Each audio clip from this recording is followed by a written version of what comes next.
You are cruising down the road in your German-engineered machine, maybe a sleek BMW or a tight-handling Volkswagen, and suddenly the dreadful check engine light pops on, even though the car feels like it is driving perfectly fine. Or maybe you glance down at your dash and notice the temperature gauge is creeping up a little higher than you would like. This is the classic signature of a P0599 trouble code, which points directly to an issue with your thermostat heater control circuit running a high voltage. Back in the day, engine thermostats were incredibly simple mechanical devices with a little wax pellet that melted and opened a spring when the coolant got hot. But modern engineering has turned them into highly complex, electronically controlled smart units. Think of it like upgrading from an old, clunky dial thermostat in your house to a top-of-the-line smart home system. These modern electronic thermostats use various sensors and engine computer data to precisely control the flow of coolant. When you are just cruising at part throttle,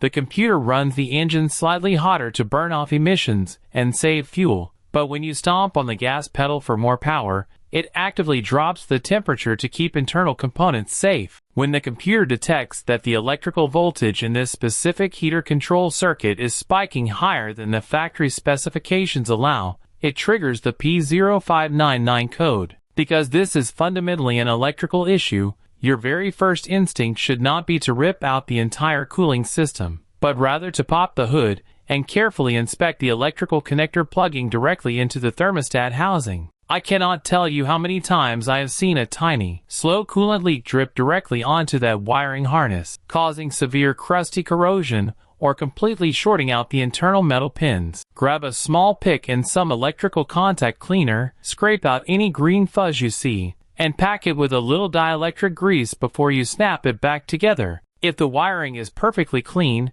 you might actually be dealing with an internally failed electronic thermostat, which is incredibly common on these European cars once they get some serious miles on them. You can grab a digital multimeter and check the internal resistance of the unit against your factory service manual. If it reads totally out of bounds, you will be draining the coolant and unbolting that housing to install a fresh unit.